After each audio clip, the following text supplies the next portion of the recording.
and I'm going to get into my whole diatribe on ethical consumption under capitalism in a minute here, and it's going to be great. You're like, wait, this was celebrity culture. What are you talking about? I'm talking the truth, folks. We're getting into some shit. All right, so look, the podcast, the Emo Social Club, we are nothing if not 1975 fans. We're big fans of the band. The year, take it or leave it, neither of us experienced it. But the band, we like. They have some emo stuff going on with the band. Now, we are also, as the Emo Social Club, drama nerds. We love drama. We nerd out over drama. If you will. We get into the drama around Taylor Swift and her new boyfriend. Taylor Swift is in her Matty Healy era. So is Brian. I want to start this off by saying I care very little about who Taylor Swift is dating because it's not me. And if it were me, we'd be having a very different conversation here. But you would probably be under an NDA, so we could have no conversation. Yep. So I don't care about this. This bothers me not at all. I don't think about this. I don't care about it. But to the people who are mentally ill on the internet, this matters a lot. This is very important. This is crucial news. This is their time for activism because people are very upset that Taylor Swift would date such a controversial figure. As we all know, Taylor Swift herself, controversial, non-confrontational, very, very normal, nice human being. Middle of the road. Just straight down the middle. Let's talk a little bit about the relationship that is happening. In what appears to be a case of peak Tumblr era Mad Libs, Taylor Swift is reportedly dating Matty Healy. Healy is the lead singer of the English synth pop band The 1975, and Taylor Swift is Taylor Swift. It's officially 2014 again. It's pretty much happening. Matty Healy, Taylor Swift showed up and played a couple songs at a 1975 show in London, and then Phoebe Bridgers has been opening some shows for Taylor Swift on her tour, and Matty has been playing guitar in Phoebe Bridgers' band on these shows, while also hanging out in, I believe this is an article that refers to it as her inner circle area. Actually, that's in the BuzzFeed article. We'll look at that shortly because it is unhinged. Now, if you're a major viewer of the Emo Social Club, you also know that we talked about this not that long ago, a couple months ago, because Matty Healy is in his controversial era, saying a lot of things on a podcast. Not this podcast, no, sadly, but his controversy started to make a little bit of a name for himself with the tour that he was doing before this podcast, and it kind of was just a continuation of a lot of that. And then the internet said, "Oh, this guy is a bad dude." Over the course of a decade, he's taken up the role of culture's token skinny British sleazeball, making headlines for outlandish, often pretentious interviews, his struggles with heroin, and controversial onstage antics, which on his current tour have included kissing fans, okay, eating raw meat, what? That's just weird. And simulating masturbation. What? He's been quasi-canceled at least a dozen times over allegations of racism, several of them within the last few months. I'm going to go into the podcast bit a little bit because this is where a lot of the actual things that you can point to and say, wow, I don't like this. There is a term, I guess. I don't know when it was really coined, but it seems more recent about the dirtbag left, right? This is a term for people who believe in leftist ideals, likely socialist ideals that just don't really buy into the whole politically correct, for what the Republicans would call it, woke culture. They don't like it. They don't care about it. And they think there's a little bit to be poked at there, a little bit to be made fun of. Chapo Trap House, exactly. And he went on to what I guess would be a Dirtbag Left podcast, the Adam Friedland Show. Essentially, these are people who do edgy shit for the purpose of being edgy, but believe in the probably like something we all believe in. Like we all are on the same team. They just don't believe we're going to get there by playing a different game than what like conservatives do, saying, you know, we're going to go against people who want to have an abortion or the LGBTQ. The dirtbag left just doesn't believe in a lot of what you might see on Twitter calling for cancel culture. So in this case, basically, they're not like, I would say it's people who are not afraid of what Twitter is going to say about what you think, or not going to be angry that you're making some jokes that are at the expense of somebody else. Yeah. So this article is not going to go into that. This article is going to go into their relationship. Did you imagine they weave it in and be like, let's talk about the difference Yeah, of no, anarchy and everything in between and how it relates to Taylor Swift and Matty Healy. God, that would be such a chaotic dissertation, but it could work. The thing is like, you can either approach this with the context of we're talking about like celebrities dating, which you can say, it's just celebrities dating. And that's generally how I feel about it. Like, I don't give a shit. Like, these are not people that I know. They're people whose music I like. So I don't really give a shit. But then the internet, people who we read things from on Twitter, they got their thoughts and opinions. And then I go, dude, shut up. These people don't know you. But it's Swifties. So like, what can you do? And it's 1975 stands too. There's so many of them. They're so loud. I mean, okay, so fan bases comparably are both very annoying. Like there's people who are like good, like fangirls, and like that's fine, and they do the basics. But then there are ones that I've seen on both sides that get like way too like parasocially connected to them. And it's like, hey, I am actually kind of worried about your mental health because this is not safe or healthy for you to be like living like this. That was Lizzie trying to make an argument that her obsession with the Jonas Brothers is actually okay. It is okay because I'm not like the people who are literally going to every single show and then flipping out when they can't go to every single show. I was only flipping out because I couldn't get Wrigley Field tickets at the first go. See, I'm like, Lizzie's fine until she can't get Wrigley Field tickets, and then it's everyone's problem. I got my tickets, okay? I'm generally going into this with like a very like, the stakes here are incredibly low. Just incredibly low. I think that there's a lot of people who make a lot of noise over things that don't really matter that much. Now we're going to get into the more specific stuff about why people are angry at Taylor Swift over this. There was an article in 2016 because Taylor and Matty have been friends for almost 10 years, since 2014. And that he said, this is the headline, not being the actual thing that was said in the article. Matty Healy said dating Taylor Swift would be emasculating in awkward resurfaced interview. Now, that's not what he said. What he said was, I'm not going to say better. I'm just going to say it's not that. That's not what he said. The writer of the article did a new article to say, no, that's not what we were trying to talk about. Basically, the idea is that him as a major artist would not want to be seen as the boyfriend of an artist. And in probably in the same way that a woman would not want to be seen as the girlfriend of another artist. You want to stand as an artist on your own, and you want to create the music on your own and not have it all put under this microscope based on the relationship you're in. It's awkward now because they are in the relationship, but at the same time, they stand on their own now that you can individually. He's at a better spot that's now. That's who they are. Yeah. I think using the word emasculating is a strong word that doesn't necessarily. I can understand why he felt probably at the time why he fit into that context, but I don't think that was probably the right word choice for him to use.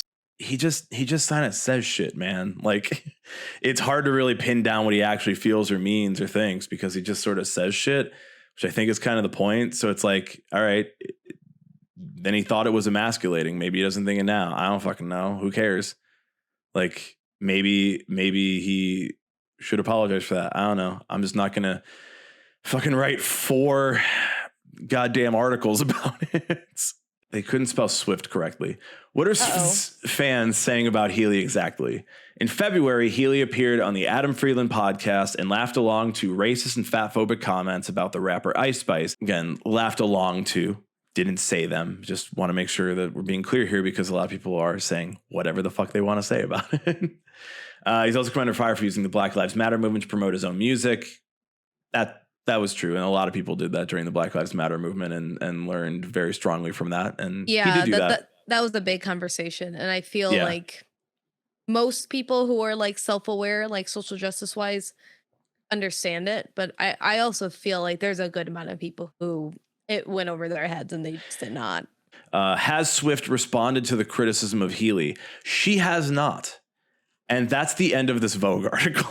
I think the biggest thing that comes from this too is that like, so we know in general, like fans on both sides. I don't know. Is there like a name like Swifties for the 1975 people? No. I feel like you would know. No. As the fanboy. No. Because it's not, this isn't K-pop level shit. Like Taylor Swift is K-pop level shit. Oh yeah. 1975 definitely. is not K-pop level shit. If you want things to change, if you want like actual action, you need like a lot of white women to show up and make it happen because that will change things. Ticketmaster is an example.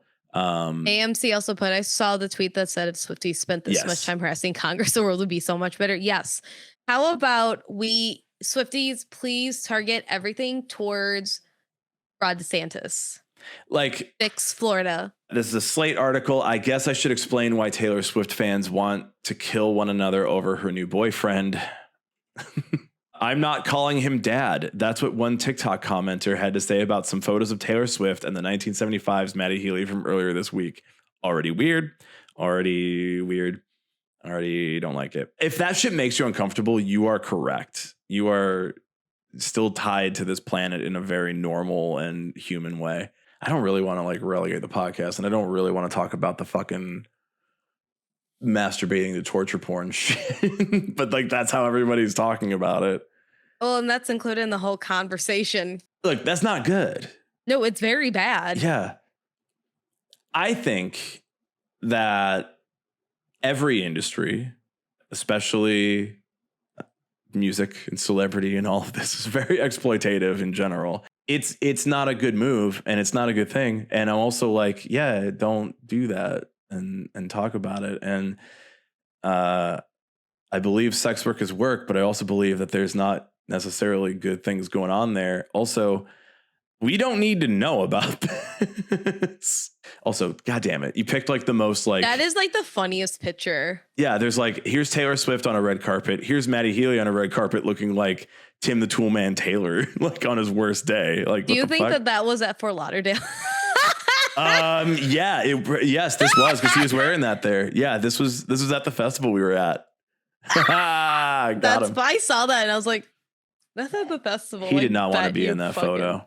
Talking about this in the most like normal way because it's just all the same shit every time. There's no way to talk about that in a normal way anymore. He put that energy out there for some godforsaken reason. Then he was like, "Oh, it should be fine." It's like, it's not. Just because it's on the internet doesn't make it okay. Exactly. Correct. And Matty Healy doing that, not a good move. Not a great idea. Ideally, it's something else that he just has to apologize for, and he's becoming fine at apologizing. He apologized for all the Ice Spice stuff that he said on there. And he's like, I really like Ice Spice. And I feel really bad that I said all that stuff about her. And I've talked to her since and I've apologized and all this stuff. It's from the same fucking podcast. And it was like, yeah, I was about to say, I feel like all of this came from one podcast. It's from like, one fucking dirtbag love podcast. I want to know where his like PR and manager were during this entire conversation. And why no one stopped it. Matty Healy is an individual who does whatever the fuck he wants to do. Taylor Swift is an individual who does whatever the fuck she wants to do. And these two people doing whatever the fuck they want to do together, separately, individually, collectively, whatever they think and feel about it is for them to do. If they make mistakes, if they do something good, if they do something bad, okay. And you can feel whatever you feel about what they did. That's fine. I think that it becomes too much to get yourself built into the narrative of whatever it is that's happening with what they do. The fact that Matty Healy did something that makes you feel gross or uncomfortable, and the fact that like he's dating somebody who, why would she be with somebody for doing that? I think you're asking too many questions, man. I think it's like, yep, I don't like that. And now I'm going to do whatever I want to do because I don't like that thing. I think that if you're a fan of Taylor Swift, or if you're a fan of the 1975 and you are uncomfortable with this and you don't want to listen to them anymore, that's fine. I think that if you are advocating for her to break up with him because you don't like what he did, I think you're fucking weird. Okay. If you're like, I think no one else should listen to the 1975 anymore because of this thing, I think you're going to be really disappointed when people don't. And yeah, the reality is it's the reckoning for Swifties who are realizing she's not the liberal goddess they want her to be. A lot of this audience is liberal. But, and I will argue it this way, and hopefully you understand what I mean. They are the Hillary Clinton girl boss gaslight gatekeep type of liberal, where they're like, no, she is my queen. She can do no wrong. And so we follow her as though she's not this flawed individual who actually has a lot of like her own demons and her own shit in her history, that she's also doing her own shit. And yes, liberal, not progressive or leftist. These are people who believe in the Black Lives Matter movement, but they believe in it enough to post about it on Twitter and get mad at people who are not posting the right way. There are people who believe that sexual assault is wrong and that nobody should do that and still have a platform, but they believe the way to solve that is by tweeting about it. No, that doesn't do anything because these do not actually change and have material actions that happen in the real world. You're literally just tweeting. And 90% of the time, you're trying to make that tweet about you and not victims in this case. Nobody cares about the people who are on the website. People care about Matty Healy consuming the content on the website and then what it says about you consuming the content he creates because he consumed that content. You got to go through like 7 different layers to get to the actual thing that it says about you as a human being. And that answer is nothing. You don't change because he did this thing or because Taylor is dating him or because he's dating Taylor. It doesn't matter. I think the biggest thing is that when it comes to the cancel culture movement is that it has to be accountability culture, and the way that we need to reframe it as such. And it's something we've talked about a lot, but I think even more so, I've been seeing much more people talk about accountability culture over cancel culture. Because if Matty Healy is going there to say like, hey, I am sorry about doing this, like to Ice Spice, I don't know the full context of why he laughed at it, why he said it. It's like at that point where it's like, yes, you can apologize, you could do these things, you could try to tighten your lip, you do all these other things, but what is like the level of accountability that is okay for the general like pop culture society to accept and or reject somebody else? Especially, I mean, obviously there's also nuanced things there. Like, what's the gravity of what they're doing? What's the context? What's the art form that's being expressed in it? And the biggest thing is when you're a celebrity, even if you are like a small time influencer, you're still a public figure. Therefore, you're a public figure. So you are kind of consenting to have yourself in the spotlight. So when you do pretty much almost anything, even if it's not controversial in your eyes or like your friend's eyes, your family's eyes, whoever it is, somebody out there is going to see it as such. So you do kind of need to be aware of like what's going on. That's just how I see it. I think everybody says stupid and dumb things, but at the same time, what was their intention behind it? And that's just something we'll never know unless we interview Matty Healy, and hopefully he doesn't say anything stupid. Matty Healy, no, come on the pod. Say whatever the fuck you want. Listen. And I do find there to be an irony in the fact that everybody is saying, let's be angry about sexual assault. Let's be angry about racism. Let's be angry about all this shit. And then it's like, hey, you know the guy who owns the website that you're posting that on? Because he's done all that shit. Instead of being like that, you should be like, oh wow, I don't listen to this band. They are accused of sexual assault. Don't tweet on this website. He was accused of sexual assault, and he makes fucking cars that just kill kids. Like the fuck, literally. Blue check marks in my replies. Come at me, man. Do we need to put a bow on this? Stop being weird. Fucking stop. Just get some help. Touch grass.